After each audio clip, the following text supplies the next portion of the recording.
भारत की 3 महान विभूतियां स्वामी राम तीर्थ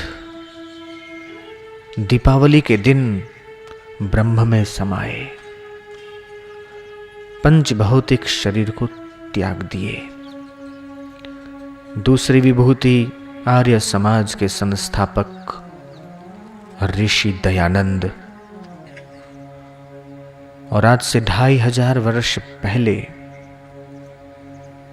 महावीर स्वामी पाबा नगरी में निर्वाण को प्राप्त हुए।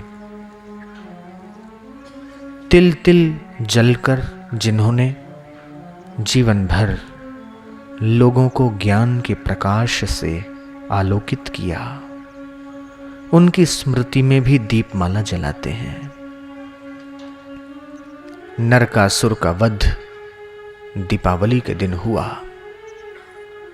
भगवान श्री राम 14 वर्ष की वनवास की अवधि समाप्त करके लक्ष्मण और सीता के साथ इसी दीपावली के दिन अयोध्या लौटे। पूरा अवध जगमगाया, पूरा अवध अंधकार से दूर होकर प्रकाशमय बना।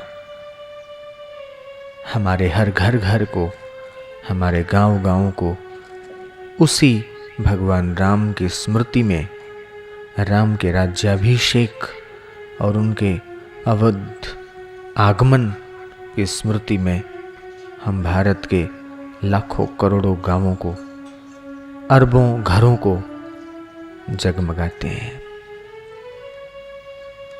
कहते हैं कि राजा बलि ने अन्य देवताओं के साथ साथ लक्ष्मी को भी बंदी बनाया। भगवान विष्णु ने वामन का अवतार लेकर इसी दिन अन्य देवताओं की सहायता से लक्ष्मी को जो बंदी बनाया था उसको छुड़वाया। तब से दीपावली का त्योहार प्रारंभ हुआ है।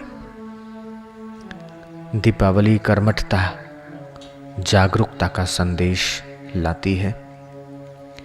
दीपावली सफाई का पर्व है। गंदगी रोग लाती है। नए उत्साह और नए उमंग के साथ इस पर्व को मनाते हैं। भीतर भी हमारे उत्साह हो। उद्योगिनम पुरुष सिंहमुपैति लक्ष्मी है, कि वो लक्ष्मी उद्योगी को प्राप्त होती है, अकर्मण्य को नहीं।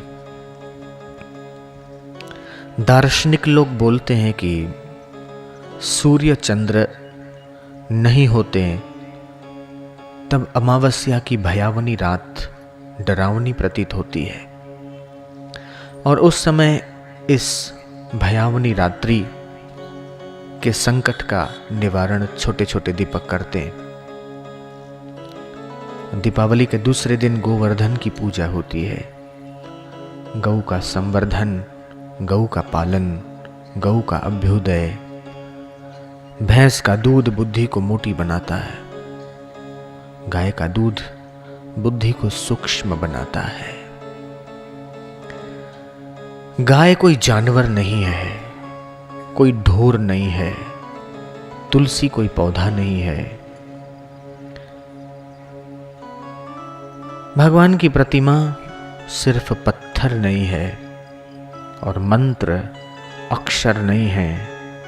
संत कोई मनुष्य नहीं है।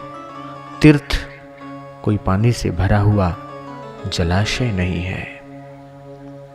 इस प्रकार की भावना जो रखता है उसको परम पुण्य की प्राप्ति होती है। कार्तिक कृष्ण पक्ष की अमावस्या, यही तो दिवाली है। राष्ट्र के आध्यात्मिक आर्थिक उत्थान का सामूहिक रूप से प्रयत्न करना चाहिए। विजयादशमी ये क्षत्रों का पर्व है। दीपावली ये वैश्यों का, व्यापारियों का पर्व है। देवी लक्ष्मी और देवता गणेश, एक धन की देवी, एक बुद्धि के देव, दोनों का पारस्परिक संबंध न होते हुए भी दोनों की पूजा इसलिए की जाती है कि लक्ष्मी आने के साथ साथ घमंड न बढ़े। 5 प्रकार के विघ्न होते हैं भक्ति मार्ग में। एक धन का अभिमान, एक जाति का अभिमान। धन का, जाति का, विद्वता का, रूप का और सत्ता का, ये 5 प्रकार के घमंड होते हैं जो भगवत प्राप्ति में मनुष्य को रोकते हैं। मैं ऊंची जाति वाला हूं, नीचे कैसे बैठूं? मैं करोड़पति हूं, गरीब के साथ क्यों बैठूं? नहीं नहीं, मुझ में राम, तुझ में राम, सब में राम समाया है।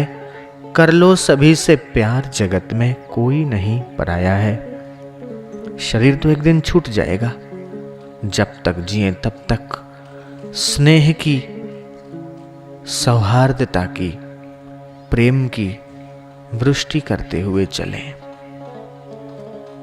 विजयादशमी स्वास्थ्य संवर्धन का पर्व है।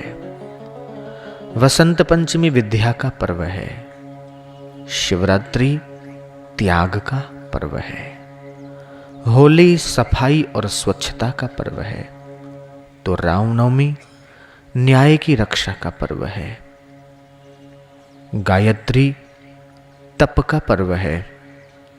तो गुरु पूर्णिमा श्रेष्ठ पुरुषों और गुरुजनों के सम्मान का पर्व है।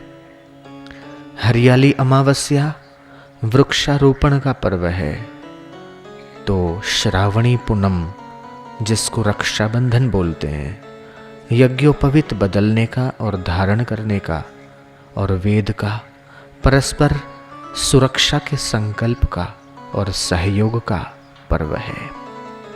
तो जन्माष्टमी गौपालन का पर्व है। दूध, दही, घी, मक्खन बनाने, खाने, खिलाने, बांटने, उछालने, उत्सव करने का पर्व है। तो ये दीपावली हमारे परिवार की, हमारे समाज की, हमारे राष्ट्र की आर्थिक व्यवस्था का दिग्दर्शन करने और उसकी प्रगति के लिए नवीन योजनाएं तैयार करने का समय है। फिजूल खर्च न हो, अनावश्यक जरूरतें नहीं, आवश्यक चीजें घर में आए।